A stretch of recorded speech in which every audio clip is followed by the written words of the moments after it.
Welcome to the sixth and final segment of today's show of Blue Collar Sports. It's been a great show so far. Today, as we've talked Super Bowl all of hour number one, and ever since in hour number two, we've talked NBA, lots going on in the trade deadline buzz. We'll cover plenty more of that Thursday. But we are going to move to a new topic now to wrap up today's show, and it's one we talked about last week and going to be a very interesting one. Absolutely, it's been a great show so far. Great Super Bowl talk in the full first hour. We first two segments of the second hour, of course, talk some NBA, the trade talks. Anthony Davis is going to be a Laker soon, so that's all good. Now, in the last segment, we talked about NFL awards. The NFL Honors was Saturday night, the night before the Super Bowl, and last week we gave our award predictions, and we had a lot of similar awards here. So a very exciting night. A lot of these guys were in the NFL 100 commercial that we saw air during the Super Bowl, so that was pretty cool to see. But a lot of awards given out, and we're going to get to the biggest awards here. Yeah, it's lots of great awards given out. Definitely something to pay attention to, and there's a lot more awards that were actually displayed that we did not talk about. We covered the main ones, so we're going to go over a lot of those right now. I'm going to kick it off with one that we did not predict, but this is Walter Payton Man of the Year, and I wanted to give a quick shout-out to Chris Long winning this award. He's a great dude. He gave his whole year's salary this year to, I believe, teachers and the development of schools in Philadelphia, and I think he's a great guy. He's been like that ever since he got into the league. Of course, he won the Super Bowl with the Patriots. Then he won one with the Philadelphia Eagles last year, and so he's a great dude, and he's giving back to his town that he plays for. Yeah, definitely a guy worthy of the Blue Collar Baller Award. Yes. That we do on our show every year. Great to see him. You saw him accept the award if you watched the Super Bowl. They gave it to him before the game kicked off. Great moment there as he was not playing in the Super Bowl, but he was involved in another one. But this time it was for his work off the field. So hats off to Chris Long. Great to see that stuff. Defensive Player of the Year, no surprise here. Aaron Donald is your winner. We both had that prediction correct. Unfortunately, though, in the Super Bowl, I wanted to see more Aaron Donald in this game. Yeah. The only memorable moment I saw with him was him throwing down Tom Brady on the side. It was a big throw. But that was the only moment I saw Aaron Donald. I know their defense played lights out. Sue had a decent game, but Donald he played well. I'm not saying he played bad, but he just needed that memorable moment, a strip sack or something, a game-changing play from Aaron Donald that could change the momentum and confidence for Jared Goff in that offense that we never saw. So Aaron Donald, definitely the best defensive player this whole year in the game. He wins the award, but I would have liked to see something else from him in the Super Bowl. Yeah, I would have too. But I mean, nothing against him. He's still, I think, arguably one of the best defensive players of all time. Definitely deserved this award. I think there's 100% certainty he's going to get this award. There's no one even close. But like you said, the Super Bowl, definitely not as good as a game as I expected. I would love to see him get another chance. As much as I don't like the Rams, I want to see him take advantage of the biggest stage because I like to see defensive players take over games. Yeah. So I'd like to see him do that. Let's stay on the defensive side with your Defensive Rookie of the Year. And this one I predicted correctly with Darius Leonard, linebacker of the Colts. Led the league in tackles this year as a rookie. Unbelievable season. I believe your pick, Derwin James, he did get votes in this one. So he finished second. So a very good race there. But Darius Leonard is your winner. He had a phenomenal season. Yeah, and I'll say it again. I've talked about it on this show. This was the best defensive rookie class I think I've ever seen. I know this upcoming class is all defensive guys too, so we'll see how they compare. But, man, this class was special. The top three, when I look at it, with Leonard, Derwin James, Leighton Vander Esch, all three of them could have won Defensive Rookie of the Year any other year. Hats off to a tremendous class. Denzel Ward was in the conversation before he got hurt. Bradley Chubb had a great ending of the year.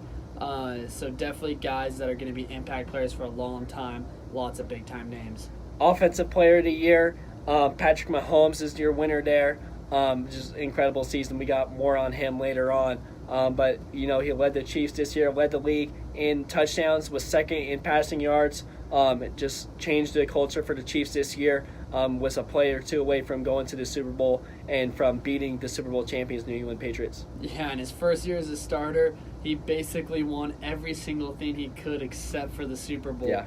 But you look at it again, we'll talk about the MVP in a little bit, but Offensive Player of the Year, Pro Bowl MVP, 50 touchdowns. This guy did it all. Definitely well-deserving. I do want to say, though, I wish that if you win MVP, which we'll talk about in a sec, but if you win MVP, I don't think you should be able to win. I think it should be two different people. Allow someone else to get the Offensive Player of the Year, and whoever's MVP. I mean, MVP is obviously more prestigious, so allow them to get MVP and allow someone else to get Offensive Rookie of the Year. Offensive Player of the Year. I agree with you there. That's why I think both of our choices here, our MVP was different than our Offensive Player of the Year, because that's what we want to see change in the awards section here. But for this voting wise, it was not like that. So they gave it to Patrick Mahomes. And it's well deserved. He was the best Offensive Player of the Year. But, I mean, I think he showed that, and he got the best award, the MVP. Offensive Rookie of the Year kind of surprised me. It is Saquon Barkley, running back for the New York Giants. He was your pick here. I had Baker Mayfield, but Saquon Barkley, a phenomenal season. Offensive Rookie of the Year. What are your thoughts? Yeah, I'm going to be honest. I did pick Saquon to win this one, but I was kind of surprised. I thought they'd go quarterback, they'd go with Baker Mayfield because of what he did in Cleveland and getting them almost to a 500 season, something they haven't done in a long time. But when you look at Saquon's stats, 2,000 yards of offense, remarkable, 1,300 on the ground, 700 receiving, might be the best running back in the NFL already. Yeah. I think there's a couple guys in discussion, but I think he's right up there with them, top three for sure. And he's a special player. He showed that this year at incredible plays, incredible games. It's definitely not his fault the Giants struggled. He did what he needed to do. Saquon was your Offensive Rookie of the Year. Still, the top two picks aren't the still same two picks I would have chosen in the draft, and I'm still on that right now. You could have a yes for both of those answers, but we will see in the future. That is a long ways from now. So if I do want to ask 1, 2, if you're now Cleveland, New York, going back and look at it, who do you go? If I'm Cleveland, I'm going Sam Darnold as my number one pick. If I am New York, I'm thinking about a quarterback here, but not having Sam there, I might be going defensive Bradley Chubb, or I don't want to say Darius Leonard had a phenomenal season, but that's high for a second overall pick.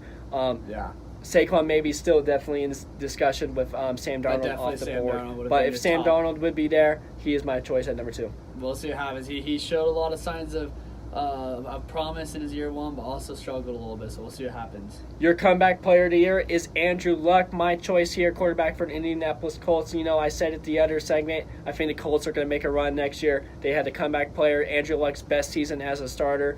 They had Defensive Rookie of the Year in Darius Leonard. Quinn Nelson could be the Offensive Lineman of the Year. Phenomenal rookie season. I think the Colts are setting themselves up for a great future. Tons of cap room. Tons of draft picks. I think they're going to have a stellar year next year, and hats off to Andrew Luck for making a big comeback. Yeah, I know the Patriots keep defying the odds, but the Patriots are getting older, Steelers are dying out. I think Colts-Chiefs could start to be the two dynasties that start to take over the AFC. Absolutely could see that as well. And let's go over to the head coach of the year. My choice, Matt Nagy of the Chicago Bears, wins this award. Stellar year this year, really changed the culture. Mitchell Trubisky had his best year yet. Just great defensive schemes that they dialed up all season long. Matt Nagy is your head coach of the year. Yeah, very well deserving. I had my top two guys. I had Frank Reich from the Colts and Matt Nagy from the Bears. So 2 first-year coaches, pretty remarkable seasons for both of them. Great to see that. Another guy in consideration, obviously, Sean McVay, second year. So the NFL's got a lot of bright minds set in stone. We'll see if the first-year guys next year could keep that momentum going. Absolutely. Bill Belichick still at the top, winning the Super Bowl with his age, but so many young, bright head coaches on the way up right now. So the future of the NFL is in very good hands. Without a doubt.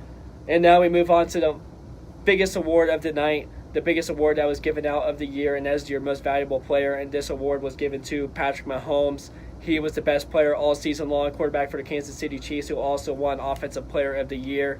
Incredible year. First in touchdown passes, second in total pass yards.